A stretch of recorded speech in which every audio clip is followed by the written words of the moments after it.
ഡ്രൈവറെ railway station പോണ എത്രവും? 100 പൗടാ. ഇത്ര അടുത്തുള്ള റെയിൽവേ സ്റ്റേഷനിലേക്ക് 100 രൂപ? കൈ താത്ത് ട്രെയിൻ തട്ടിട്ട് കൈ കണ്ടായി പോ. നീ എന്താ ആളെ താമസാക്കുന്ന? ഞാൻ 50 രൂപ തരൂ, കൊണ്ടുവിടറാ. 50 രൂപ കൊണ്ടുവിടാൻ ഇത് മത്തി കച്ചവടം തല്ലിച്ചാ. നീ എന്താ തണ്ടാക്കുന്നു? നിങ്ങോട്ട് ബാഡി ആക്കണ്ടേ? വിട്ടിരിച്ച ഒന്ന് പോയിരിച്ച. വിടലേ ഞാൻ നിന്നെ. ഡ്രൈവർ എന്ത് പ്രശ്നം? നമ്മളെ പോലത്തെ പാങ്കയുടെ പാടാക്കുന്ന കാലറാ. ഓനെ പോലത്തെ കോട്ട് സൂട്ടിട്ട ആൾക്കെല്ലാം വലിയ വലിയ ഹോട്ടലിലെല്ലാം പോയിട്ട് 200 രൂപ ടിപ്പ് കൊടുക്കാം. നമ്മൊരു 100 രൂപ പറയുമ്പോ നമ്മള് കോളർ പിടിക്കാനും നമ്മളെ തല്ലാനായി. ഇപ്പൊ പെട്രോളിനെല്ലാം വില കൂടിയിട്ടില്ല. നമ്മ എങ്ങനെ കുടുംബം പോയിട്ട് എങ്ങനെ പാടാക്കുന്ന ഓർക്കറിയല്ലോ.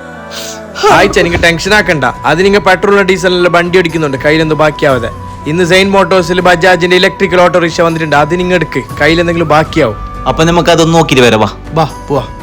അപ്പൊ ചങ്ങായിമാരെ, സെയിൻ ബസീർ ചാന്റെ സെയിൻ മോട്ടോഴ്സിൽ ബജാജിന്റെ പുതിയ ഇലക്ട്രിക്കൽ ഓട്ടോറിക്ഷ ലോഞ്ച് ആയിട്ടുണ്ട്. ഇവിടെ വന്ന ആളല്ലേ റിക്ഷന്റെ അതിർപ്പം കണ്ടിട്ട് ഒന്നരപ്പാട് റിക്ഷന്റെ ഉള്ളിൽ കയറിയിട്ട് തുള്ളി തന്നെ. പെട്രോളിന്റെയും ഡീസലിന്റെ വണ്ടി ഓടിച്ചിട്ട് ജീവിതത്തിന്റെ രണ്ടറ്റം കൂട്ടിമുട്ടിക്കാൻ പാടുപെടുന്നവർ ഈ കാണുന്ന ബജാജിന്റെ ഇലക്ട്രിക്കൽ ഓട്ടോറിക്ഷ വാങ്ങിക്കും, ലൈഫ് തന്നെ ചേഞ്ച് ആയിക്കോ. അപ്പൊ ഇതിന്റെ പ്രത്യേകത ഓരോന്നായിട്ട് പറഞ്ഞുതരാം. ഇതിന്റെ ബോഡി പക്കാ സ്റ്റീൽ, ഒറ്റ ചാർജിന് 155 കിലോമീറ്റർ ഓടിക്കാം. ഇതിന് ഡ്യുവൽ ബാറ്ററിയാണ്. ബാറ്ററി ഫുൾ ചാർജ് ആവാൻ വേണ്ടത് വെറും 4 മണിക്കൂർ. ഈ വണ്ടി നിങ്ങൾക്ക് എത്ര വില കുന്നും മലയും സിമ്പിൾ ആയിട്ട് കയറ്റാൻ പറ്റും. പിറകോട്ട് പോകുന്നു പറഞ്ഞിട്ട് ടെൻഷൻ വേണ്ട, ഹിൽ അസിസ്റ്റന്റ് ഗിയർ സിസ്റ്റമും ഉണ്ട്. അപ്പൊ ഈ വണ്ടി വേണ്ടവർ പെട്ടെന്ന് കാസർഗോഡുള്ള സെയിൻ മോട്ടോഴ്സിൽ വന്നു. അപ്പൊ ഇതിന്റെ കറക്റ്റ് ലൊക്കേഷൻ കാസർഗോഡ് ചെമ്മനാട് റോഡിൽ സെയിൻ മോട്ടോഴ്സ് ബജാജ്.